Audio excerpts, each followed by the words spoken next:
Welcome back to Whiny Wednesdays. Last week we debunked 5 major myths about sponsorship in the darting world. So for today, allow me to give 5 tips as to how to obtain it.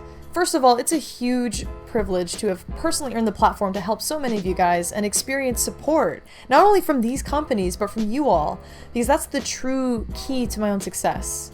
Because the honest truth is anyone can get a product sponsorship, but a career developed around the community smartly over time creates a far more successful platform to work with.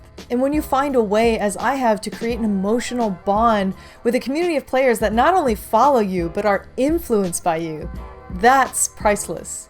That is hard to replicate. And it's the #1 most valuable thing that sponsors look for. Which means I take extra time out of my day outside of my contracts to make this video series discussing social issues and misconceptions in the dart world. I call it Whiny Wednesdays. You may have heard of it. So tip #1, self-branding is key. There are literally thousands of players, very good players, just looking for a free ride, which they don't exist in the dart world. And they're unwilling to actually sacrifice any personal time or finances and work hard to actually achieve their goals and stand out. So you have to brand yourself as a unique player and decide what you care about. I personally care about social change within the dart world and in life, and I personally want to be involved with the inclusion of millennials, women, and minorities in the sport. That brings me to tip #2, focus on your strengths. If you stay true to yourself and focus on your strengths, you will inevitably create a following of people that are going to be heavily influenced by you, because guess what? They share your values. So if you could care less about the community or social inequality or marketing towards a new generation of players like me, then focus on your strengths. And that might be just focusing on your talent and skill, and find a way to make that fun for a community of followers to watch. So you could be filming yourself playing matches against your friends or your opponents, like Darts Live Global matches, or you could be doing live video of yourself doing trick shots.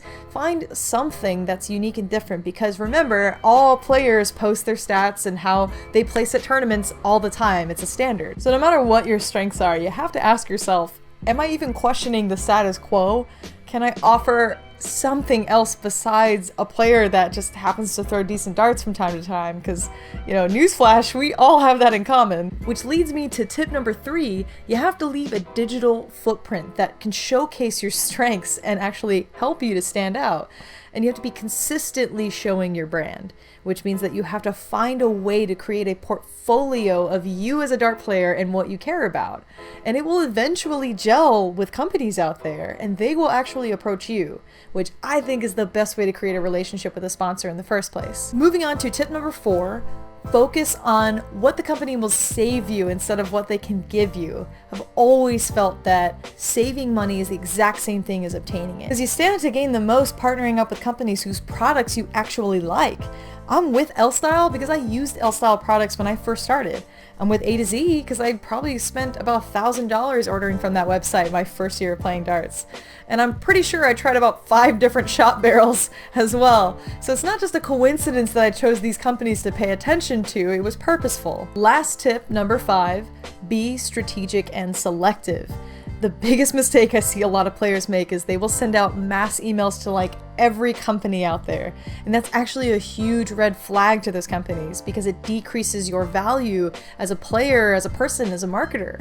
So try to focus and target one company at a time.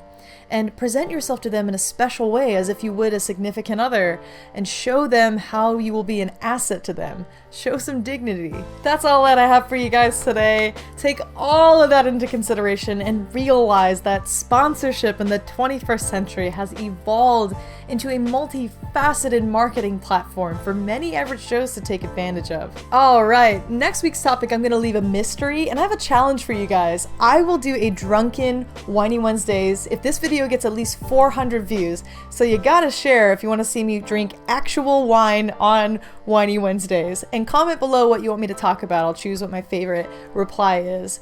So look forward to that, and remember, I'm counting YouTube views, so 400 is going to be tough. So share, and good luck guys. Bye! The worst myth of all is that sponsorship is a reward for players. A reward for being such a swell athlete.